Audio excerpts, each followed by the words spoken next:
ભાવનગરમાં જાહેરમાં આતંક મચાવનારા આરોપીઓનું પોલીસ દ્વારા સરઘસ કાઢવામાં આવ્યું હતું, જેમાં ઉત્તરાયણના દિવસે બબાલ થઈ હતી, જેમાં એક વ્યક્તિ પોતાના ઘરની ચોક પાસે બેઠા હતા અને ત્યારે આરોપીઓ ગાળાગાળી કરી રહ્યા હતા। આ વ્યક્તિએ આરોપીઓને ગાળાગાળી કરવાની ના કહેતા જ આરોપીઓ ઉશ્કેરાઈ ગયા હતા અને તેમણે આ ફરિયાદી છે તેમને ગરદાપાટુનો માર પણ માર્યો હતો। ત્યારબાદ પોલીસે હવે આરોપીઓની શાન ઠેકાણે લાવી છે અને તેમને કાયદાનું ભાન પણ કરાવ્યું છે। ત્યારે શું સમગ્ર ઘટના છે, વિગતે વાત કરીએ। શું તમે અમદાવાદમાં ઘર લેવાનું વિચારી રહ્યા છો, ઘર શોધી રહ્યા છો, તો પછી ચિંતા મૂકી દો। શું કામ ચિંતા કરવાની જરૂરિયાત છે? કેમ કે અમદાવાદના પાલડી વિસ્તાર ખાતે સ્થિત ન્યૂ શારદા મંદિર રોડ પર અનંત શિવ નામના એપાર્ટમેન્ટમાં એક ફ્લેટ વેચવાનું છે। 3 BHK આ ફ્લેટ છે, તેની અંદાજિત કિંમત 85 લાખ રૂપિયાની આસપાસ છે અને તમે એમાં પણ ચિંતા કરવાની જરૂરિયાત નથી। તમને ફૂલ્લી ફર્નિશ આ વસ્તુઓ મળવાની છે, એટલે અને કપડાં અને વાસણો લઈને સીધા તમને અહીંયા રહેવા માટે જવું છે। અને બીજી ખાસિયત હું આ ફ્લેટની બતાવવા માંગીશ કે આનંદ શિવ જે એપાર્ટમેન્ટ છે ત્યાંથી 50 મીટરના અંતરે ભીમનાથ મહાદેવનું મંદિર આવેલું છે।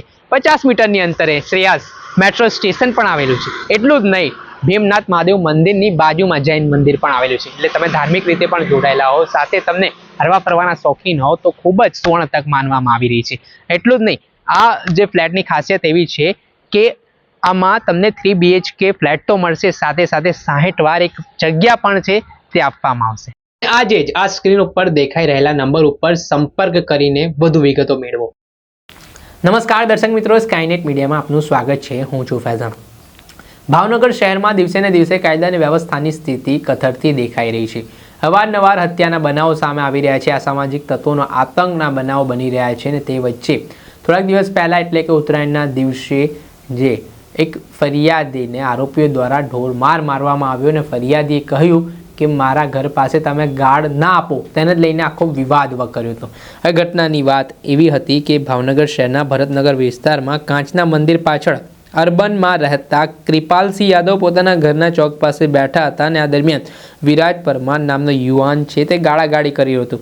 તેમણે ગાળાગાળી કરવાની ના કહેતા પિતા તથા ભાઈએ લાકડી ધોકા વડે આ જે ફરિયાદી છે તેમને માર માર્યો હતો। ત્યારે આ ઘટનાના સંદર્ભમાં વિસ્તારમાં ભયનો માહોલ પણ સર્જાયો હતો અને આ ઘટનાને લઈને આ દ્રશ્ય સોશિયલ મીડિયા ઉપર વાયરલ થયા બાદ ભાવનગર પોલીસ પણ દોડતી થઈ હતી, જેમાં જે 4 જેટલા આરોપીઓની ધરપકડ કરવામાં આવી છે, તેમાં 2 જુવેનાઇલ આરોપીઓ હોવાનું પણ કહેવાઈ રહ્યું છે।